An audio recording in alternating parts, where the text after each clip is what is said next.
हाँ तो दोस्तों, आज हम बात करेंगे फिजिक्स के सब्जेक्ट है जो कि टॉपिक है टेंशन। यानी कि टेंशन किसे कहते हैं। What is tension. टेंशन क्या है, टेंशन के बारे में हम लोग आज टॉपिक अपडेट करेंगे। तो टेंशन किसे कहते हैं। टेंशन टेंशन यानी तनाव। टेंशन दो प्रकार का होता है। एक टेंशन वो होता है जो इंसान टेंशन लेता है यानी चिंता करता है, लेकिन उस बात पर हम लोग अपडेट नहीं करेंगे।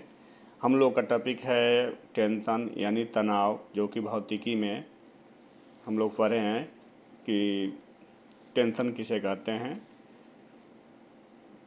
इसके बारे में बात करेंगे।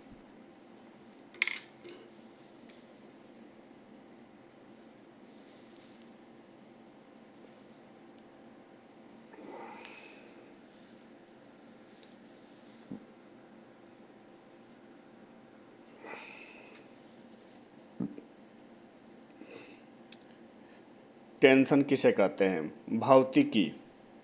भौतिकी में टेंशन वह बल होता है जो रस्सी, डोरी, तार या केबल में तब उत्पन्न होता है जब उसे खींचा जाता है।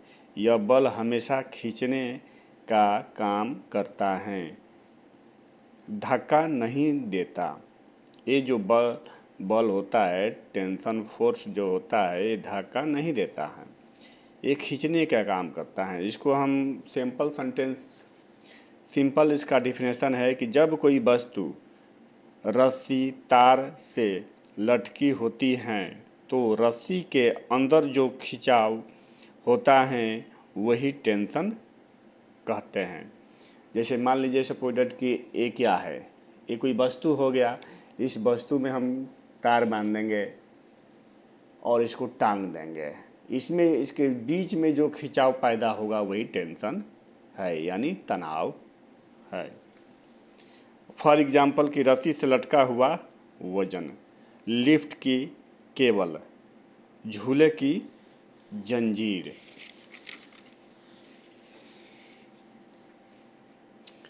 महत्वपूर्ण बातें।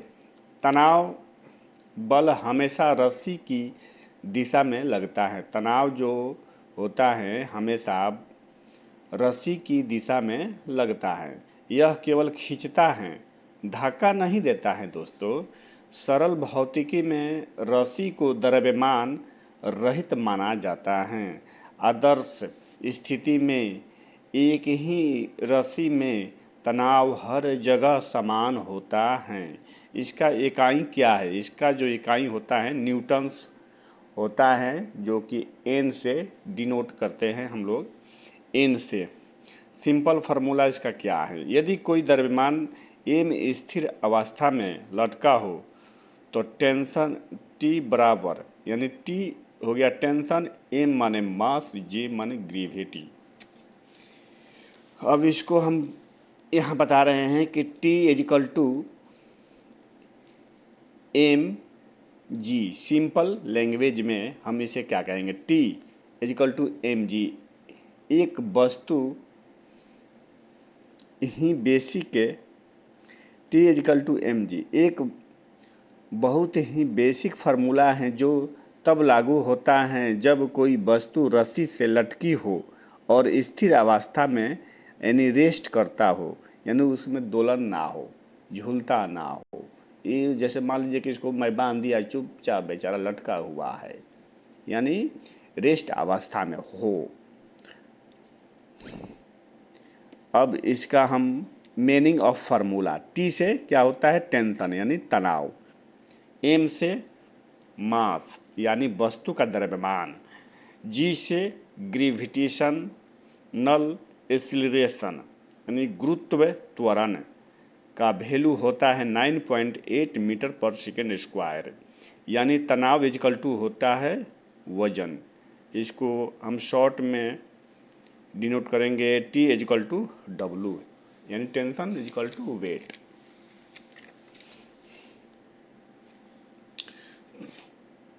क्यों टेंशन इजिकल टू mg होता है? आई थिंक सपोज डैट कि एक वस्तु रस्सी से लटकी है, वस्तु हिल नहीं रही है, ना ऊपर ना नीचे। माने जो कोई वस्तु है जो लटकी हुई है, ना हिल रही है, ना डोल रही है, ना ऊपर जा रही है, ना नीचे जा रही है। तो अब उस वस्तु पर दो बल लग रहे हैं। नीचे की ओर इजिकल टू वस्तु का वजन यानी mg, ऊपर की ओर यानी रस्सी का तनाव, इसको T से डिनोट करते हैं। क्योंकि वस्तु स्थिर हैं, उस कंडीशन में हम ऊपर का बल इजिकल टू नीचे का बल, so T equal to mg। Example for that, अगर किसी वस्तु का द्रव्यमान m इजिकल टू 10 kg है तो उसका टेंशन क्या होगा? तो T इजिकल टू 10 इंटू 9.8 यानी 98 न्यूटन होगा। रस्सी में 98 न्यूटन का तनाव रहेगा। यह फार्मूला तभी सही है, तभी अप्लाई कर सकते हैं जब वस्तु स्थिर हो। अगर लिफ्ट ऊपर नीचे चल रही हो तो फार्मूला चेंज हो जाता है। फार्मूला नीचे की ओर वजन इजिकल टू mg, ऊपर की ओर फर्श या रस्सी का तनाव equal to T, lift of acceleration according T equal to mg plus a जो है लिफ्ट का एक्सीलरेशन है, T टेंशन बढ़ जाता है। अब इसको हम एक न्यूमेरिकल यानी टेंशन का न्यूमेरिकल भी बनाए हुए हैं, जो कि आप लोगों को दिखा रहे हैं इस वीडियो में। फिजिक्स का न्यूमेरिकल भी उसी प्रकार होता है भाई, समझने में बड़ा कठिन होता है, लेकिन कोशिश करने वाले की कभी हार नहीं होती। ज़िंदगी क्या है, हमेशा कुछ ना कुछ चीज़ सीखिए, कुछ ना कुछ सीखिए। न्यूमेरिकल एक व्यक्ति का द्रव्यमान 60 kg है। जैसे मान लीजिए सपोज दैट कि दिनेश का वजन 60 kg है, वो लिफ्ट में प्रवेश किया। लिफ्ट का जो स्पीड है 2 मिनट पर सेकंड के त्वरण से ऊपर जा रही हैं। तो दिनेश द्वारा फर्श पर लगाया गया बल यानी टेंशन ज्ञात कीजिए। जैसे इसका हो गया G equal to gravity 9.8 metre पर सेकेंड स्क्वायर। तो सोल्यूशन इसका हल कैसे निकालेंगे हम? तो m इजिकल टू 60 kg यानी दिनेश का जो वेट है 60 kg, और a से एक्सीलरेशन यानी उसका त्वरण, जो इसका लिफ्ट का स्पीड है 2 मीटर पर सेकेंड स्क्वायर है, तो g इजिकल टू 9.8 मीटर पर सेकेंड स्क्वायर। तो चूँकि लिफ्ट ऊपर की ओर त्वरित हो रही है, चाहे हो रहा है, चाहे लिफ्ट ऊपर की ओर जा रही हैं, तो इसलिए फार्मूला हम अप्लाई करेंगे। किप्ट वैल्यू 60, T इजिकल टू 60 यानी जो 60 हम लिखे हैं, मान दिनेश का वजन 60 kg है और इसका वैल्यू जो है 9.8 प्लस 2 मीटर पर सेकंड की स्पीड से वो जा रहा है, तो कितना होगा? तो 60 और 9 2 11, पहले ब्रैकेट के अंदर का क्रिया हम करेंगे, तो 9 2 11.8 यानी 60 इंटू 11.8 इजिकल टू 708 न्यूटन, यानी दिनेश द्वारा फर्श पर लगाया गया बल 708 न्यूटन है। इस पे तो मैं व्यक्ति का नाम लिखा हूँ, लेकिन किसी के भी नाम डिनोट कर सकते हैं दोस्तों। थैंक्स।